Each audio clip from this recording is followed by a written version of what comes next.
Hey, it's Scrappy Peeps, Suzanna here today. This is my week 31 memory planner spread using goodies from Stop the Blur and other miscellaneous goodies. So I have pre-printed my pictures. I have a mix of what would be 4 by 3 shrunk down to 1.7 by whatever that translates to, and then some square pictures. And I have just skipped ahead to this past week because, well, there's many reasons. But mostly because I wasn't making progress or moving forwards because I was stuck. And I was stuck by travel photos. And with travel photos, you always have more than one that you want to use. And I was having a very hard time choosing what it was that I wanted to use. And so by moving forwards, I can move forwards. And I'm not worried about all of the stuff that I have quote unquote left behind. Once I get back into the groove, I will be able to find a way to navigate those waters. But in the meantime, I just need to move forward. And the only way to move forward was to move back to days that had less photos. And I started to think of this more as I think of December daily, where I also got hung up in needing to document the entire day, but the entire day is not going to fit in one spread, right? And so you have to choose the one story that you want to tell, either that or if you have maybe 3 really full days, you can overlap your days down into the next day and just omit the other days, and that's fine too. But with very full weeks, I was getting extremely overwhelmed in how I was going to encapsulate everything. And so I have figured out that I'm going to stop trying to encapsulate everything and choose the most important story that I want to tell of that day. Or like for this, for example, I have my son shopping and I have my daughter and I shopping, but it's both shopping. It's singularly shopping as an event, so I can put the 2 photos and tell the stories as well on the back side. So what I've done here is created just a sleeve for the pull through. This is one of Heidi's stories, and I will tell you I am not going to finish that because I wasn't sure how I wanted to do that, and I wasn't sure how that pullout was going to be incorporated until I had the rest of the elements in the page. So I am going to jump around a lot from one day to the next. But it's largely because in my head, as I'm creating these things, don't come together. That's not how my creative flow goes. I need to know certain things before I can finish the thing that I've started. So what do I want to do here is use this iPhone stamp to create an accordion. I had a text exchange with work that was just, yeah, the sticker blah, blah, blah encapsulates it, and the you are kidding me, right? And so I want to use my screenshots of that text exchange, and I'm going to put them in here. And I will tell you in my close-ups and in the video that or the flip through that you'll see on Instagram, I have left it blank, and I will not that will not become public information because I don't need to get into trouble. And so you have the idea that screenshots of my phone are going to go in there, and let's just leave it at that. But so that's what the plan for this is. Unfortunately, I did it on thick cardstock, and I can go ahead and go back and redo that because I haven't actually printed it.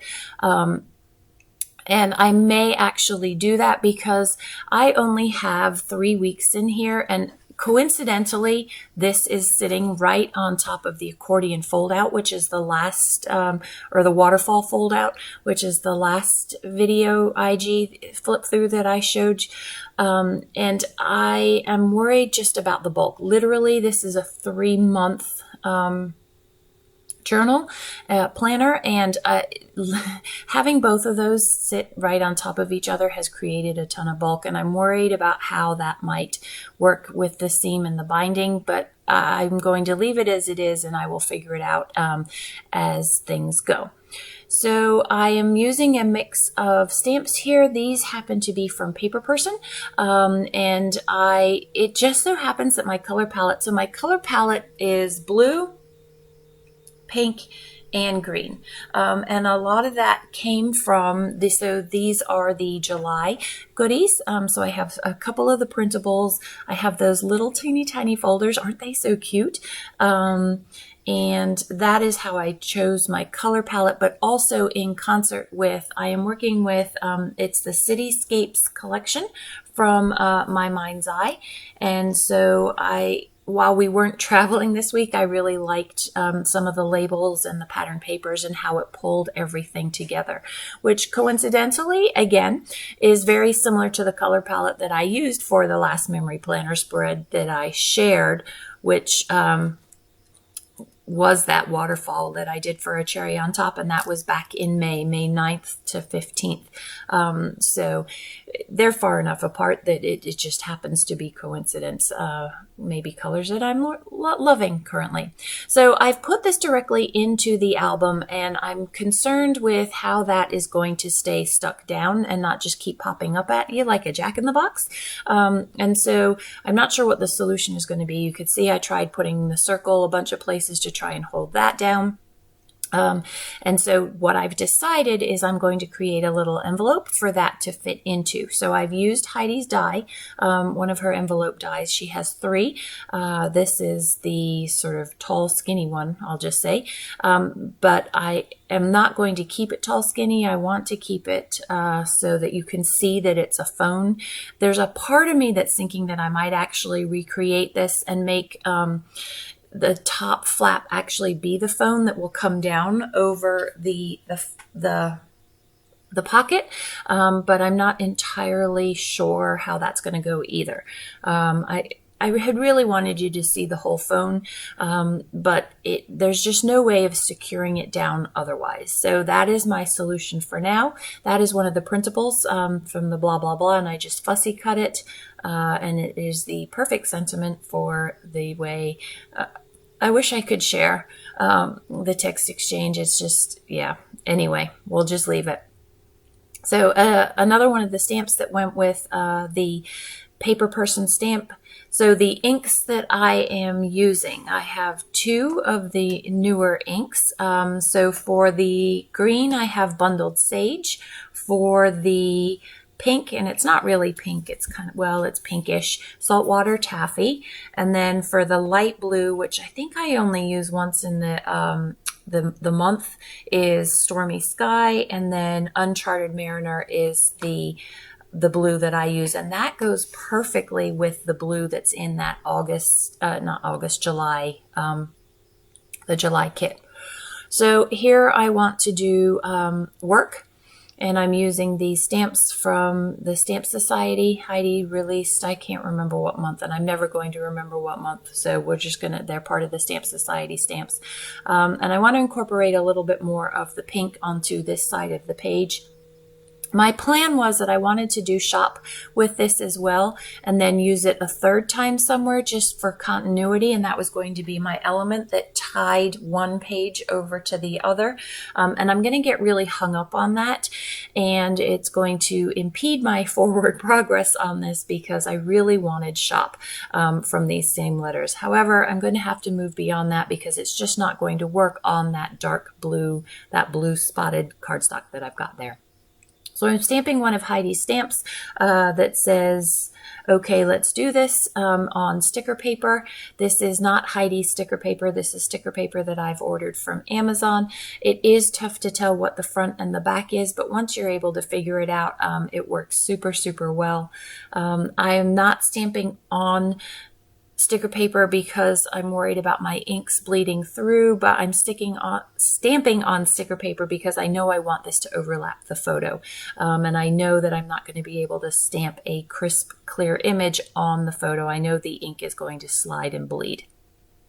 So I'm trying to incorporate some round elements because I know that I have a few round elements that I want to use, and so I don't just want that single element to be on the page. I want there to be a few circles that just, again, provide unity throughout the page. I know my color palette is what's uniting as well, but I like to have pages, elements that carry over from one to the other, so you get that continuousness of movement and flow. So this is one of those mini envelopes, and they have some little teeny labels. I want to put it at the bottom here, and I feel like it needs something that just makes it blend some of the colors, and by putting that strip of washi down the bottom there, you get a better blend, and I feel like it softens that really stark blue or strong blue and the contrast between the blue and the white. So if I have heavy elements like this folder and the slide that's at the top right, or the envelope that's going to have those phones in there, I like to use my double-sided tape. I just feel like I get a much stronger anchor with that. That's why I use the double-sided tape, and I'm using double-sided tape from ThermoWeb. It's super easy to rip. It's terrible. With my fingers, I don't need to use scissors to cut it, and so I feel like I can just move forward a lot faster. So these are, again, from a Stop the Blur kit, and this is how I'm going to put this photo of one of the... was it Netflix? I can't remember who it was that we watched that movie, my daughter and I, one weekend. And so I'm going to use one of the clear discs behind it, and that's what's going to keep the photo to the front so that you see the photo and not have it tucked in behind. So again, this is one of the printables, or it is the printable, and I've cut it up. I used that. Some of them I used on...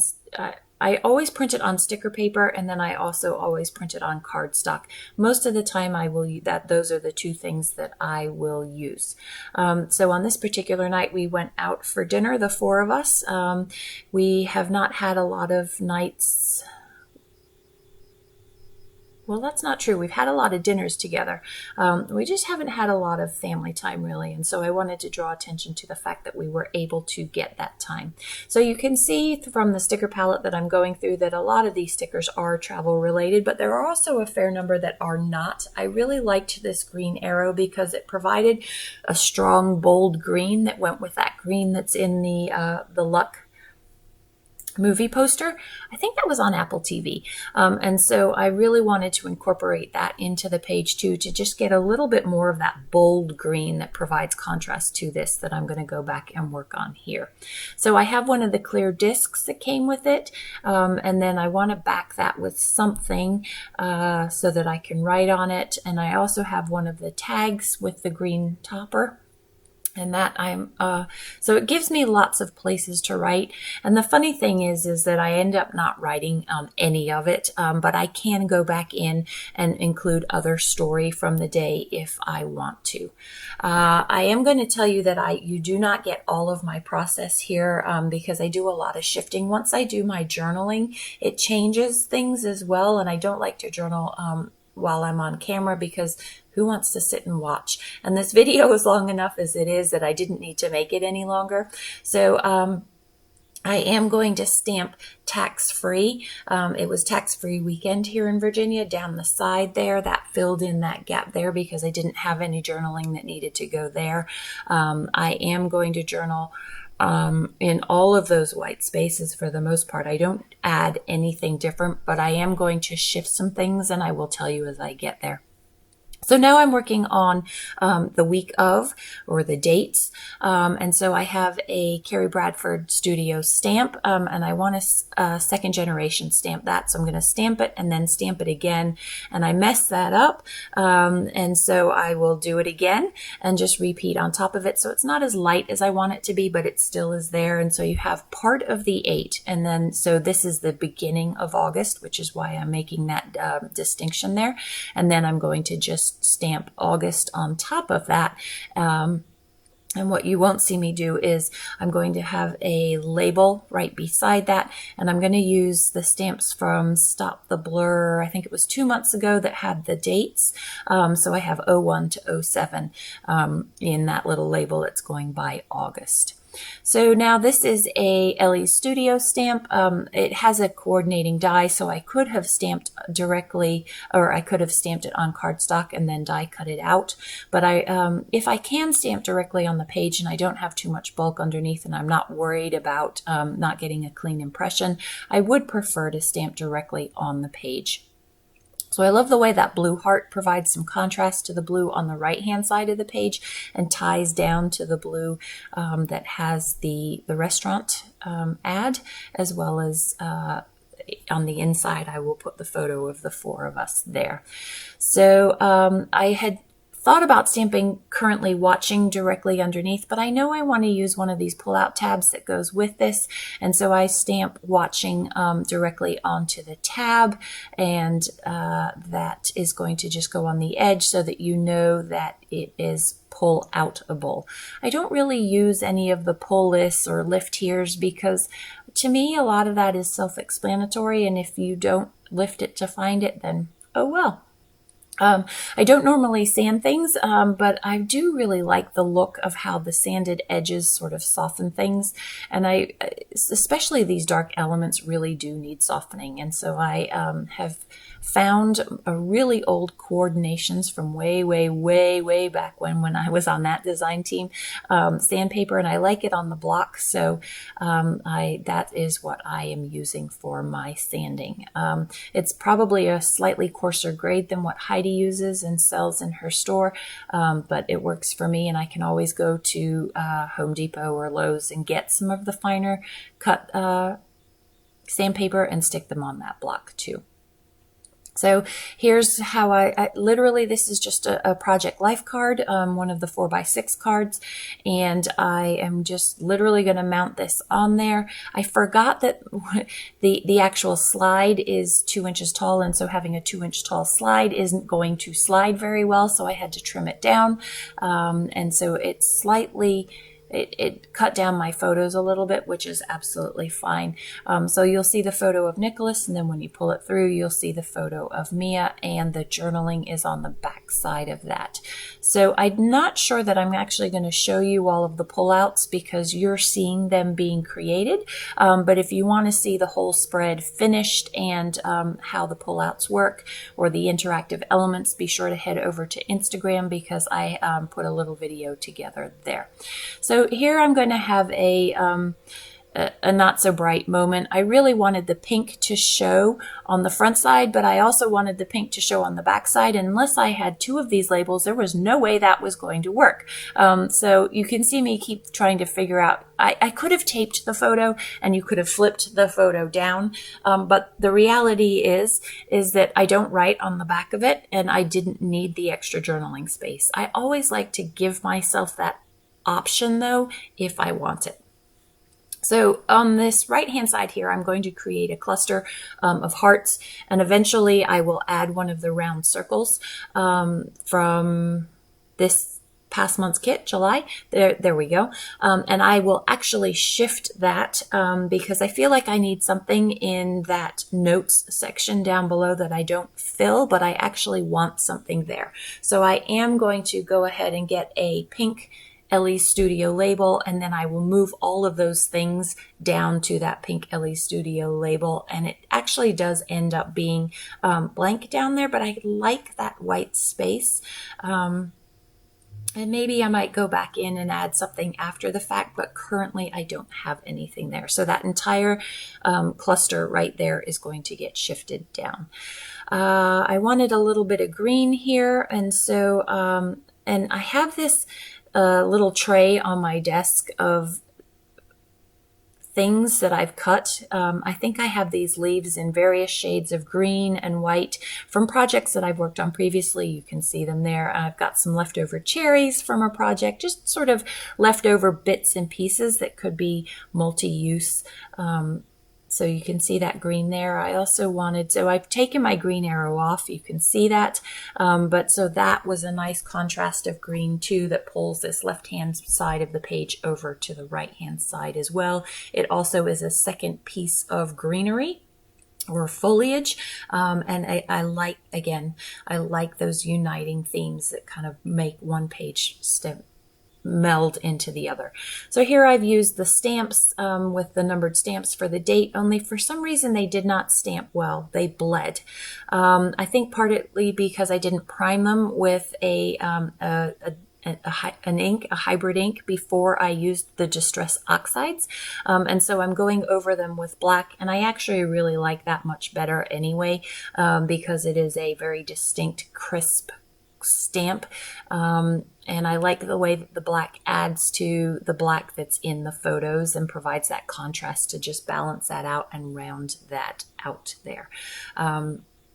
So it is double stamped, but you can't really see it. Good way to hide the mistake that I made. So the down arrow, there's that green arrow. I did end up integrating that into the page, and it's going to stay there. And that's really, oh, and then I do, so to solve my journaling problem, instead of that stamp where I wanted shop again, where I got really hung up, I just found some stamps in my stash, and I'm just going to put it in pink. You will see that in the close-ups. And then I'm going to use same manufacturer in blue that says new, that goes to the photo of the cat in her new tent. So there is the full spread. I'm sorry you don't see the whole process, but this is long enough as it is, and I really was getting hung up on that, using that stamp set, that work, where I used work a second time. So enjoy the close-ups. Be sure to head over to IG for a flip through of the whole thing and how the interactives work. Thanks for stopping in today. Come back again soon. Take care.